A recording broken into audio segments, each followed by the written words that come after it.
Hello hello hello once again welcome back to farm owl.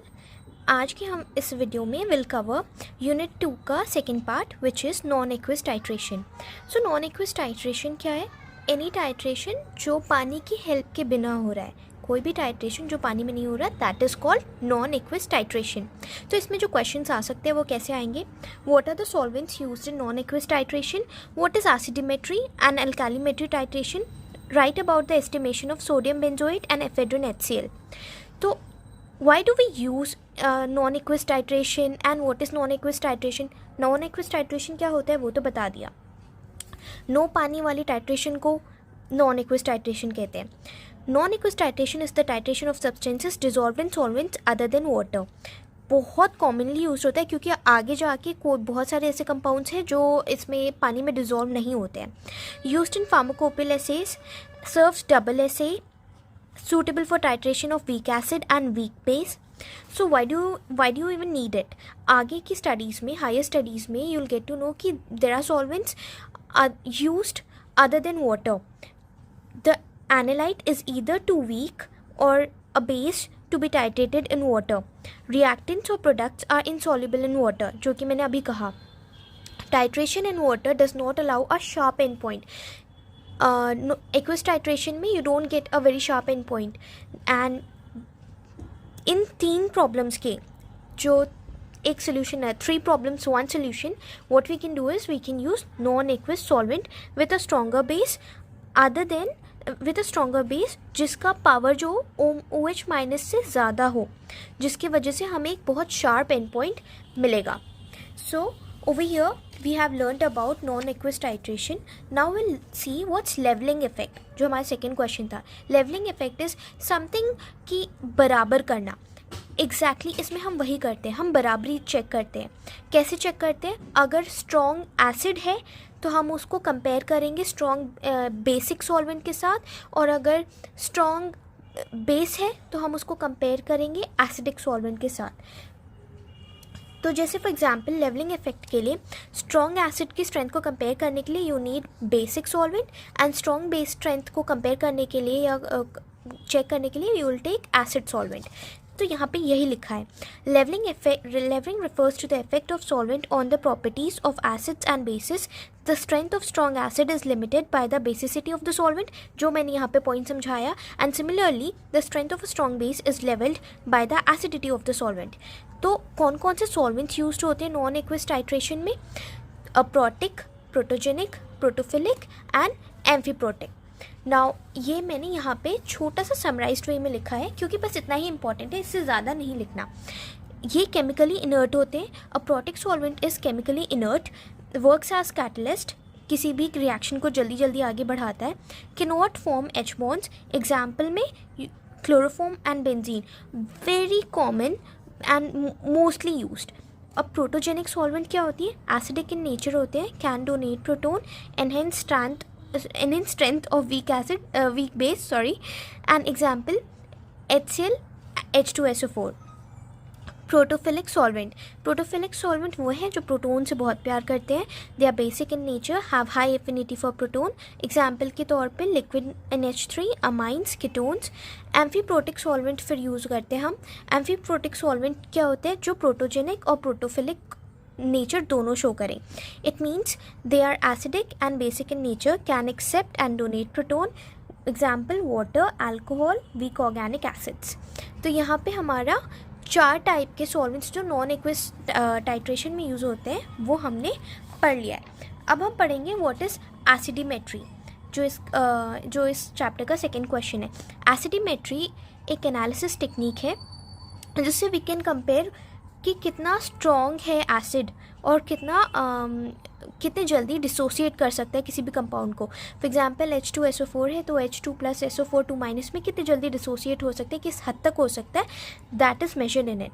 तो जो reaction होगा वो एक reaction between a standard acid having a known concentration and base having an unknown concentration in the presence of suitable indicator.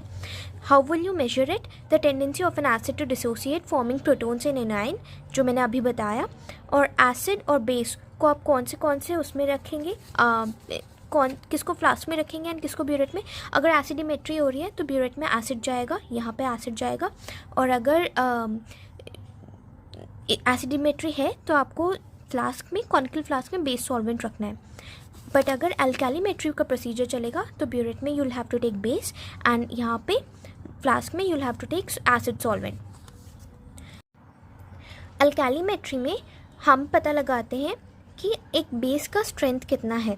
Special analytical technique to determine the strength of a base और an alkaline compound method, reaction between a standard alkaline compound having a known concentration and acid having an unknown concentration in the presence of suitable indicator. Measurement के लिए जो मैंने यहाँ पे दिखाया था, अल्कैलीमेट्री में ब्यूरेट में बेस जाएगा, कॉनिकल फ्लास्क में एसिड सॉल्वेंट जाएगा, जिस तरीके से लेवलिंग की थी। तो ये हो गया हमारे, हम मेजरमेंट कैसे करेंगे, मेथड क्या हुआ, एंड एसिडोमेट्री और अल्कैलीमेट्री के बीच का डिफरेंस भी हमें समझ में आ गया। Now will go to the next part which is estimation of sodium benzoate. Sodium benzoate is a very good preservative, food preservative. वो एक एसिडिक नेचर देता है फूड को, जिसकी वजह से फूड काफ़ी दिन तक लंबे चल जाते हैं। ये एक, इसके डिस्क्रिप्शन में एक वाइट क्रिस्टलाइन पाउडर है, ओडोलस है एंड हाइग्रोस्कोपिक है, पानी बहुत ज़्यादा अब्जॉर्ब करता है। हम इसे कैसे प्रिपेयर करेंगे, इसका जो मेथड है, I know it's boring but you will have to study it. इसमें होता ही है that you will have to take 0.1 normal solution of HClO4 और उसको स्टैंडर्डाइज करेंगे। 8.5 ml ऑफ HClO4 लेंगे, 900 ml ग्लेशियल एसिटिक एसिड में will dissolve it at 30 ml acetic anhydrate and make volume up to 1000 ml। Keep the mixture for 24 hours। Acetic anhydrate will absorb all water from HClO4। फिर इसका standardisation कर देंगे। I know ये इतने जल्दी बोल रही हूँ मैं और समझ में कुछ भी नहीं आ रहा, बोरिंग है, तो मैंने थोड़ा सा शॉर्टकट में लिखा है। आई होप ये थोड़ा समझ में आए। हम क्या करेंगे, 900 ml ग्लेशियल एसिटिक एसिड लेंगे, उसमें 8.5 ml HClO4 डाल देंगे, ठीक है। Now acetic anhydride, second step में हम एसिटिक एनहाइड्रेट उसमें डाल देंगे 30 ml और वॉल्यूम मेकअप करेंगे 1000 ml तक। फिर उसे एक दिन के लिए छोड़ देंगे, ठीक है। उस एक दिन में एसिटिक एनहाइड्रेट क्या करेगा, HClO4 में से सारा पानी अब्जॉर्ब कर लेगा।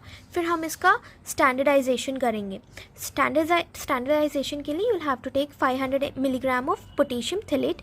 उसमें हम ग्लेशियल एसिटिक एसिड डालेंगे with 1 indicator which is 5 violet. इसे हमें डाइल्यूट इसलिए करना पड़ता है क्योंकि इन दोनों का कॉम्बिनेशन बहुत हज़ार्डियस होता है। फिर हम इसे टाइट्रेट करेंगे विथ HClO4 जो यहाँ हमने बनाया था, उसके साथ टाइट्रेट करेंगे। सूखे हुए HClO4 के साथ टाइट्रेट करने के बाद you will see for colour change. जो कलर होगा वो ब्लू से ग्रीन में चेंज हो जाएगा, जैसे कि यहाँ पे मैंने लिखा है। स्टैंडर्डाइजेशन में to 500 milligram potassium thalate, add 25 ml of glacial acetic acid, add few drops of 5 violet and glacial acetic acid. Solution is titrated with 0.1 molar HClO4.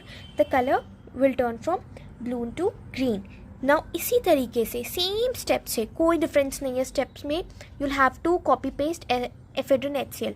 Ephedrine जो है एक प्लांट से डिराइव होता है, एफेड्रा। ये वेट लॉस के लिए बहुत अच्छा होता है, but many countries like USA has band it क्योंकि इसका बहुत गलत मिसयूज़ होता था। नाउ डिस्क्रिप्शन में ये सेम कलरलेस क्रिस्टल ओडोरलेस है and is affected by light. इसकी प्रिपरेशन बिल्कुल सेम है, प्रिपरेशन और स्टैंडर्डाइजेशन में कोई डिफरेंस नहीं है, ये बिल्कुल सोडियम बेंजोएट की तरह है।